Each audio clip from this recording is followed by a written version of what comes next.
Hello students, मेरा नाम है अंशुल। स्वागत है आपका मेरे यूट्यूब चैनल और आज के एक नए लेक्चर के अंदर, जो कि हमारा होगा एक्सक्रीटरी प्रोडक्ट एंड एलिमिनेशन का सेकंड लेक्चर। इसके हमने फर्स्ट लेक्चर में जो बेसिक चीजें थी वो सारी कवर कर ली। रेस्पिरेटरी ऑर्गन्स क्या होंगे, मतलब डिफरेंट ऑर्गेनिज्म के अंदर वो कैसे प्रेजेंट होंगे। आज हम पढ़ने वाले हैं ह्यूमन के बारे में, ठीक है। तो हेडिंग लगा लो, human excretory system. Human excretory system. तो ह्यूमन एक्सक्रीटरी सिस्टम के अंदर दो ऑर्गन्स आएंगे, प्राइमरी एक्सक्रीटरी ऑर्गन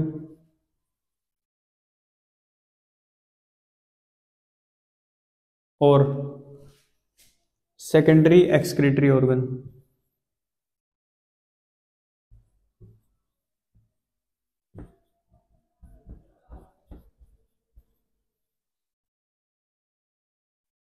ठीक है।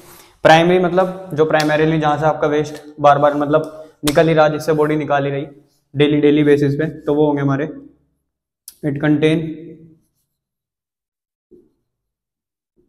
वन पेयर ऑफ किडनी, ठीक है, यूरेटर एंड यूरिनरी ब्लैडर,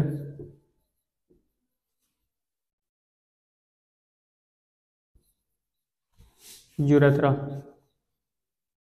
ठीक है, ये तो हो गए हमारे प्राइमरी एक्सक्रीटरी ऑर्गन। सेकेंडरी में कौन से आएंगे हमारे, जैसे हमारी स्किन, स्किन के अंदर ऑयल ग्लैंड्स, स्वेट ग्लैंड्स, और कहां से वेस्ट निकलता है हमारा, सलाइवरी ग्लैंड्स।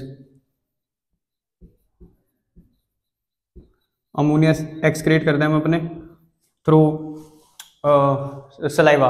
वैसे तो मतलब स्पिट करना तो गलत है, लेकिन जो हमारा सलाइवा हम बार बार स्वालो करते हैं ना, तो उसके अंदर अमोनिया होगा, वो हमारे डाइजेस्टिव ट्रैक्ट के थ्रू ही बाहर निकल जाएगा।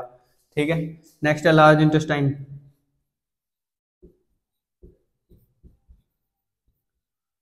और लिवर और लंग्स। लंग्स तो पता है आपको, कार्बन डाइऑक्साइड और वाटर एक्सक्रीट करने में मदद कर रहे हैं। Liver, large intestine, salivary gland, इन सब के बारे में एक एक करके बात करेंगे, लेकिन सबसे पहले हमें पढ़ने हमने प्राइमरी एक्सक्रीटरी ऑर्गन, जो कि आपके मेन चीज है। फटाफट नोट करो, फिर पढ़ते हैं प्राइमरी एक्सक्रीटरी ऑर्गन्स। हेडिंग लगाओ, primary excretory organs. Primary excretory organs, ठीक है। बना लेंगे बेसिकली तो एनसीईआरटी का डायग्राम है।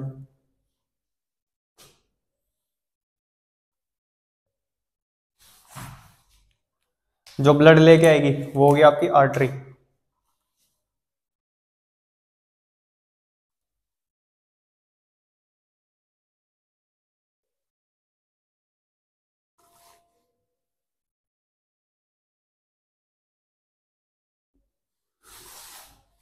कौन सी आर्टरी, रीनल आर्टरी। जहां भी रीनल वर्ड सुनाई देगा तो इसका मतलब किसकी बात हो रही, किडनी की बात हो रही।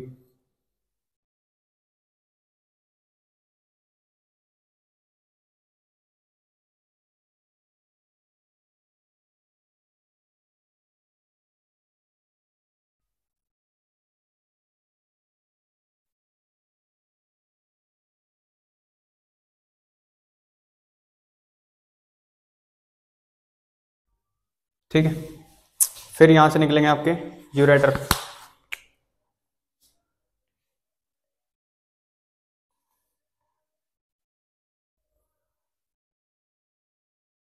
जो कि खुलेंगे जाके यूरिनरी ब्लैडर के अंदर।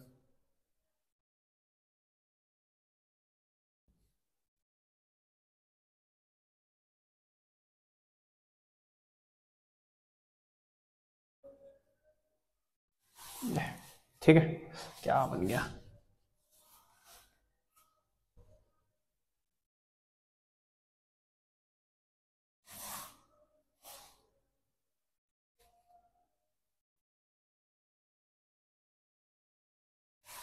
ठीक है, लेबलिंग कर लेंगे फटाफट। ब्लड लेके आने वाली रीनल आर्टरी, ब्लड लेके जाने वाली renal vein, 1 pair of kidney, ये वाली होगी आपकी राइट किडनी, ये वाली लेफ्ट किडनी। तो राइट किडनी, लेफ्ट किडनी,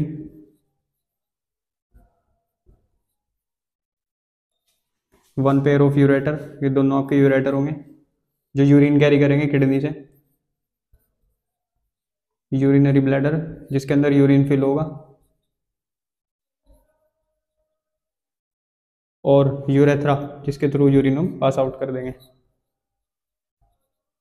तो ये आपके सारे के सारे प्राइमरी ऑर्गन्स हैं। एक तरफ लिख भी दूं कौन कौन से, किडनी वैसे वहां पे लिख दिए थे, यूरेटर, ये भी 1 पेयर, ये भी 1 पेयर, फिर यूरेथ्रा एक ही होगा, यूरिनरी ब्लैडर एक ही होगा। ठीक है, ये हो गया आपके प्राइमरी एक्सक्रीटरी ऑर्गन। अब एक एक करके इन सब के बारे में बात करेंगे, फटाफट डायग्राम को ड्रॉ करो। नेक्स्ट टॉपिक है हमारा इंटरनल स्ट्रक्चर ऑफ किडनी। हमारा जो किडनी है वो अंदर से कैसे दिखेगी। ठीक, सबसे पहले तो देख लेंगे उसकी साइट ऑफ अटैचमेंट क्या होगी, यानी वो हमारी बॉडी में कहाँ पे प्रेजेंट होगी। तो हमारी बॉडी में कहाँ पे प्रेजेंट होगी, इधर हमारी एब्डोमिनल वाली जगह। ठीक है, बता रखा 3 हिस्से होंगे, सर्वाइकल, और ये चेस्ट वाला हिस्सा थोरेसिक, फिर उसके नीचे एब्डोमेन, फिर उसके बाद लंबर। ठीक, तो जो एब्डोमेन वाला हिस्सा है जहां पे हमारी किडनी अटैच होगी, पीछे की साइड इस तरीके से। ठीक है, अच्छा, और 11th और 12th रिब इससे पास होंगे, मतलब इसके अंदर से नहीं, यहां तक पहुंचेंगे। 11th और 12th रिब, ये 11th रिब, ये 12th रिब। ठीक है, और नीचे हमारे ये जाएगी 3rd लंबर तक, वर्टिब्रे तक। ठीक है, आगे वाली ventral side,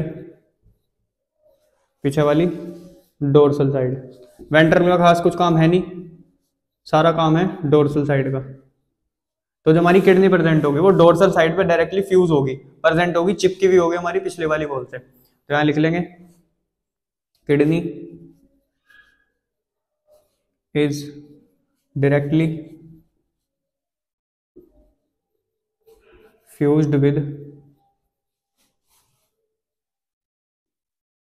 dorsal abdominal wall. ठीक है, तो अगर पूछे कि किडनी किस तरफ फ्यूज होगी तो डोर्सल साइड पे, और ये वाली कौन सी है, वेंट्रल एब्डोमिनल साइड। यहां तो कुछ खास काम है नहीं इसका। ठीक, अच्छा, अब लिख लेंगे कौन शेप कैसी होगी, बीन शेप्ड होगी, जैसे बीन्स होती है ना हमारी राजमा एक तरीके से वैसी। कलर कैसा होगा, रेडिश ब्राउन कलर।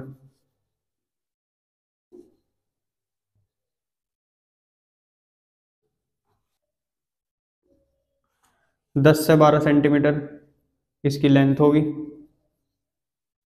और 2 से 3 सेंटीमीटर ये थिक होगी। ठीक है, अच्छा, जो हमारी ऐसे ऑर्गन है जो हमारे जरूरी ऑर्गन है शरीर के, उन्हें हम बोलते हैं विसरल ऑर्गन। तो विसरल ऑर्गन के ऊपर एक लेयर्स प्रेजेंट होती है उन्हें प्रोटेक्ट करने के लिए, उस लेयर का नाम होता है पेरिटोनियम लेयर। ठीक है, तो ये जो लेयर है ये है पेरिटोनियम की। लेकिन अगर इसमें आप ध्यान से देखो तो पेरिटोनियम इसे पूरा कवर नहीं कर रही। क्यों, क्योंकि ये पीछे की तरफ किससे फ्यूज है, हमारी डोर्सल साइड से फ्यूज है। तो ऐसे ऑर्गन जिन्हें पेरिटोनियम पूरा फ्यूज नहीं करती, मतलब पूरा कवर नहीं करती, ऐसे ऑर्गन को हम बोल लेंगे रेट्रोपेरिटोनियल ऑर्गन। तो यहां लिख लेंगे the organs which are not completely covered by peritoneum are known as retroperitoneal organs।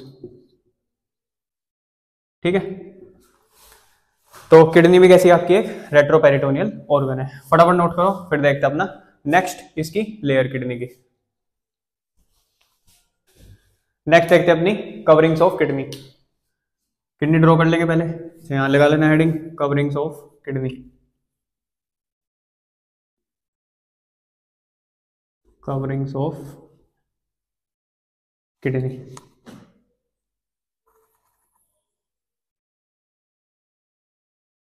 ठीक है।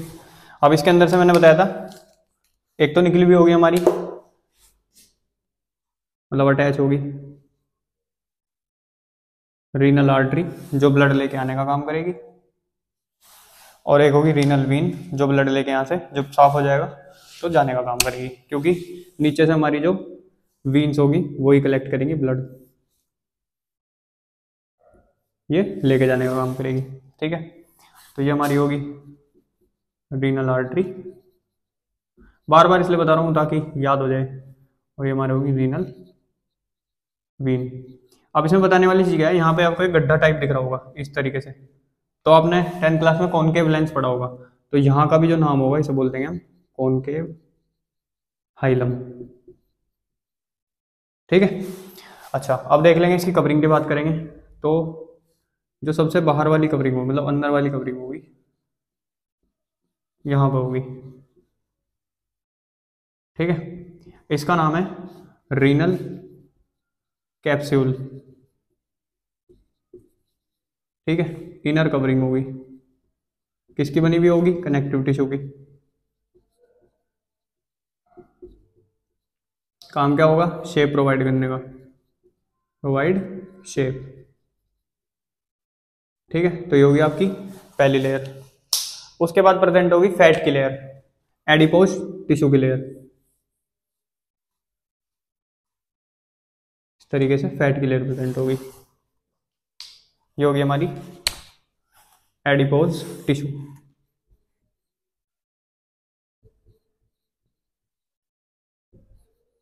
किसकी बनी होगी, फैट लेयर। काम क्या होगा इसका, शॉक एब्जॉर्प्शन का। कभी भी आप कुछ भी दंगाबंदी करोगे, कुछ भी करोगे तो गिरोगे, तो तब उस टाइम पे जो आपका शॉक एब्जॉर्ब करेगी वो फैट की लेयर शॉक एब्जॉर्ब करने में मदद करेगी। लास्ट में एक लेयर होगी रीनल फैसिया, ठीक है, रीनल फैसिया।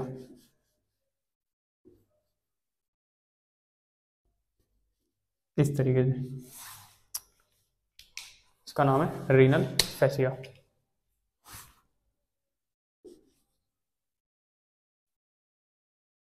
और ये कौन सी कवरिंग है, आउटर कवरिंग है, किसकी बनी होगी, कनेक्टिव टिश्यू की। काम क्या होगा, इट एंकर्स, एंकर्स मतलब लगा के रखना, अटैच करके रखना, the kidney with dorsal abdominal wall, ठीक है। अच्छा, एक चीज बताने में वहां भूल गया, जो किडनी का वेट होगा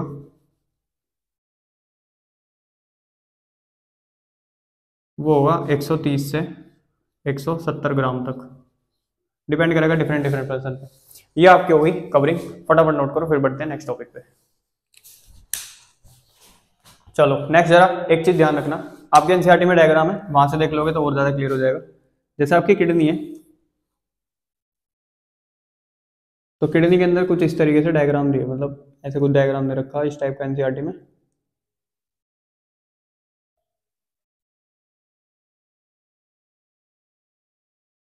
ठीक है। तो ये वाले जो हिस्से हैं ये हमारा मेडुला, और ये जो बाहर का सारा किडनी का हिस्सा है इसका नाम है कॉर्टेक्स। तो किडनी में दो हिस्से होंगे, एक तो मेडुला और एक कॉर्टेक्स। तो जब हम नेफ्रॉन के बारे में पढ़ेंगे तो वहां ये चीज काम आएगी। तो ये वाले जो हिस्से मेडुलरी रीजन, और जो बाहर वाला क्या है, कॉर्टेक्स रीजन। बस इसे याद रखना, एनसीईआरटी का डायग्राम देख लेना, आगे काम आएगा, ठीक। चलो अब पढ़ते हैं urinary bladder. Urinary bladder, urinary bladder क्या काम करेगा, स्टोरेज ऑफ यूरिन। तो यूरिन को स्टोर करने का काम करेगा, स्टोरेज ऑफ यूरिन कितना स्टोर करेगा, 700 से 800 ml तक। ठीक है, हाईली मस्कुलर होगा, हाईली मस्कुलर, बहुत सारी मसल्स होंगे इसके पास। Next, inverted pear shape, inverted pear shape का हुआ, नाशपाती। ठीक है, चलो अब देखते हैं इसका डायग्राम कैसा दिखेगा।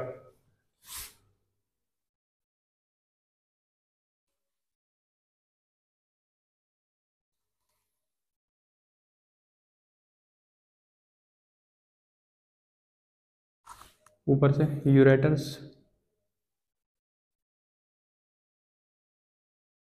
अंदर ओपन होंगे और फिर एक ओपनिंग होगी हमारी यूरेथ्रा के पास।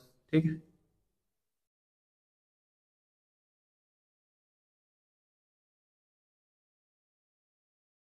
चलो भाई, अब ये जो तीन अपनी ओपनिंग्स हैं इनका नाम है ट्राइगोन। ठीक है, फिर यहाँ पे मसल होगी बाहर की तरफ।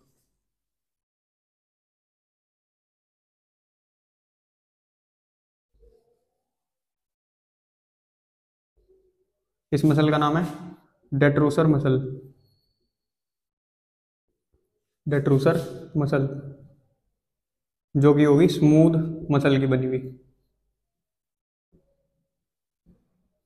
ठीक है, स्मूथ मसल की जो भी बनी हुई होगी वो गई इनवॉलेंट्री, जो कि हमारे कंट्रोल में नहीं है। फिर इसके बाद एक और लेयर होगी, इस लेयर का नाम होगा म्यूकोसा। इसके फोल्ड्स प्रेजेंट होंगे, ऐसे 2D में फोल्ड्स दिखने के नहीं, ये इसका नाम है म्यूकोसा। ये सब मैच्योरेशन यानी जो यूरिन पास आउट होगा उसमें बहुत इंपॉर्टेंट रोल प्ले करेगी म्यूकोसा। इसके प्रेजेंट होंगे फोल्ड्स, फोल्ड्स का मतलब क्या होगा, दूसरा नाम है रूगे। ठीक है, इसके पास क्या होगा, ट्रांजिशनल एपिथेलियम। ट्रांजिशनल एपिथेलियम जिसने स्ट्रक्चर ऑर्गेनाइजेशन पढ़ा होगा पुराने वाला, अगर कभी किसी से सुना हो, तो ट्रांजिशनल एपिथेलियम का मतलब होगा जो शेप चेंज कर सकता है। तो यानी जब इसके अंदर यूरिन भरेगा, इसकी जो ओरिजिनल शेप होगी वो भी क्या होगी, चेंज होगी, क्योंकि उस टाइम पे क्या करेगा, कॉन्टेक्ट करेगा। ठीक है, गुब्बारे की तरह से फूल जाएगा जब ये पूरा भरेगा। ठीक, तो यहाँ लिख लेंगे इट कंटेन ट्रांजिशनल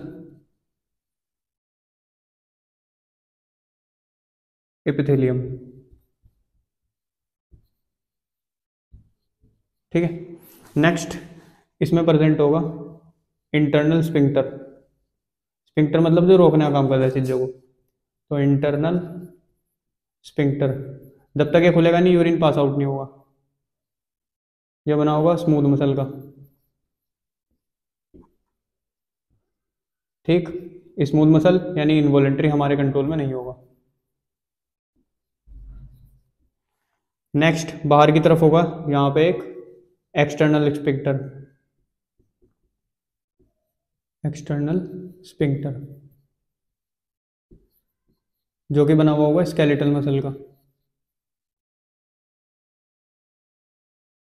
जो कि हमारे कंट्रोल में होगा, वॉलेंट्री होगा। ठीक है, ये होगी ओपनिंग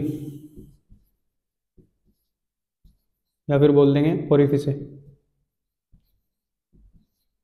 ठीक, तो ये हो गया हमारा पूरा का पूरा यूरिनरी ब्लैडर का डायग्राम, फटाफट नोट कर लेंगे। अच्छा, ये हो गया हमारा यूरेटर्स, यूरेटर, ये यूरेटर जो ऊपर किडनी से जो यूरिन होगा उसे कलेक्ट करके कहाँ डाल देंगे, हमारे यूरिनरी ब्लैडर के अंदर। एक बाहर वाली लेयर है उसका नाम है डेट्रूसर मसल, जो कि स्मूथ मसल है, इनवॉलेंट्री, हमारे कंट्रोल में नहीं है। फिर उसके बाद है म्यूकोसा, उसके फोल्ड्स प्रेजेंट है, ट्रांजिशनल एपिथेलियम होंगे, मैच्योरेशन के टाइम पे हेल्प करेगी, यानी जब यूरिन पास होगा, वो भी देखने वाले आगे। फिर एक स्पिंक्टर प्रेजेंट होगा अंदर की तरफ, इंटरनल स्पिंक्टर, जो कि स्मूथ मसल का होगा, हमारे कंट्रोल में नहीं होगा। नेक्स्ट है एक्सटर्नल स्पिंक्टर, जो कि स्केलेटल मसल का, जो हमारे कंट्रोल में होगा, जिससे हम यूरिन पास आउट करेंगे। और यहाँ पे एक ओपनिंग होगी हमारी यूरिनरी ओपनिंग, जिसका नाम है, या तो ओपनिंग बोल सकते हैं, ओपनिंग ऑफ यूरेथ्रा। ठीक है, या फिर ओरिफिस है, ये हमारा क्या हो गया, यूरेथ्रा। ये वाला जो रीजन होगा हेड, ये फंडस या फिर बॉडी, और ये जो रीजन हो गया नेक। ठीक है, 3 रीजन होंगे। फटाफट नोट करो, फिर देखते हैं मैच्योरेशन यानी यूरिन पास आउट के लिए कितने सारे हमारे क्या क्या सिग्नल कैसे कैसे रिलीज होंगे।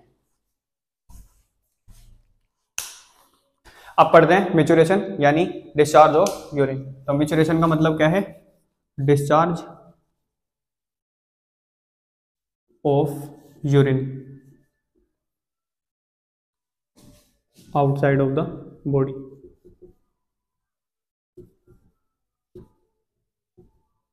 ठीक है, शरीर से बाहर हम कैसे निकाल लेंगे यूरिन को, तो इसके लिए हमें पढ़ना पड़ेगा मैच्योरेशन रिफ्लेक्स। Maturation reflex. अब ऐसा नहीं होगा कि पूरा ही यूरिनरी ब्लैडर भरेगा तभी आपके ब्रेन को सिग्नल जाएगा, नहीं। सबसे पहले आपका जो यूरिनरी ब्लैडर होगा वो 500 ml तक भर जाएगा, क्योंकि ऐसा तो है नहीं कि पूरा ही भर गया फिर तो दिक्कत हो जाएगी ना। तो जो आपका यूरिनरी ब्लैडर होगा, urinary bladder fills up to 500 ml, ठीक है, 500 ml तक भर जाएगा। अब जो वॉल्स है यूरिनरी ब्लैडर की वो क्या हो जाएंगी? स्ट्रेच। तो walls of urinary bladder gets stretched. ठीक है, अब जब स्ट्रेच होंगी तो जो रिसेप्टर्स होंगे उन्हें सिग्नल मिलेंगे और वो सिग्नल किसे भेज देंगे? ब्रेन को। तो सबसे पहले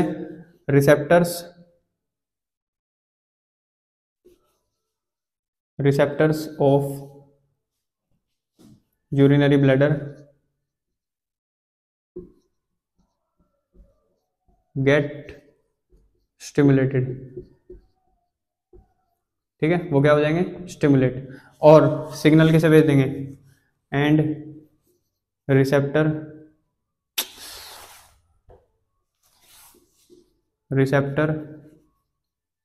sends signal to the maturation center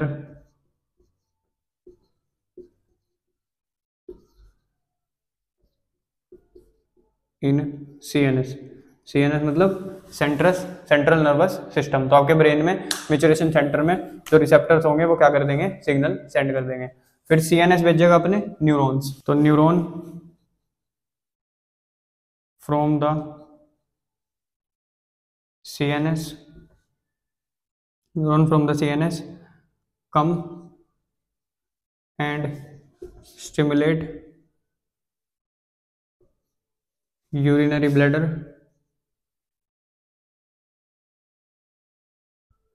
and sphincter।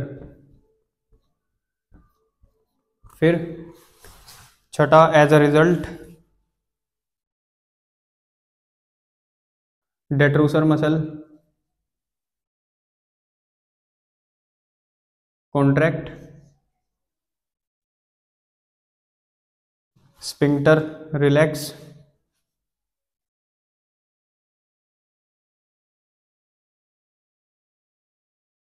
And release of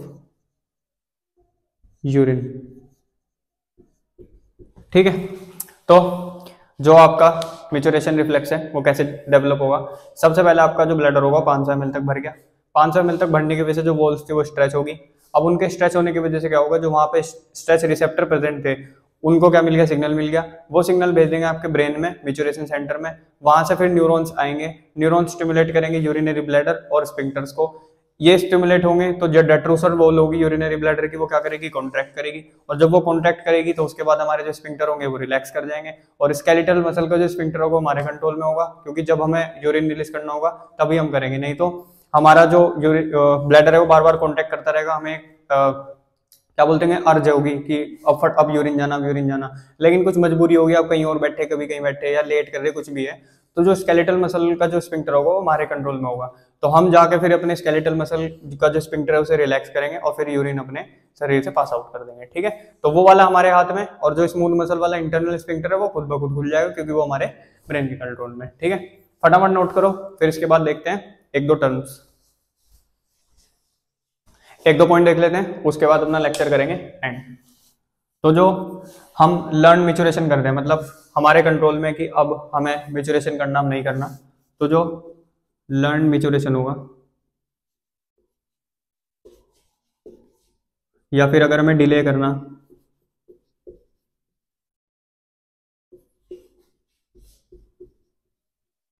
वो कंट्रोल होगा हमारे सेरिब्रल कॉर्टेक्स से, इज कंट्रोल्ड बाय सेरिब्रल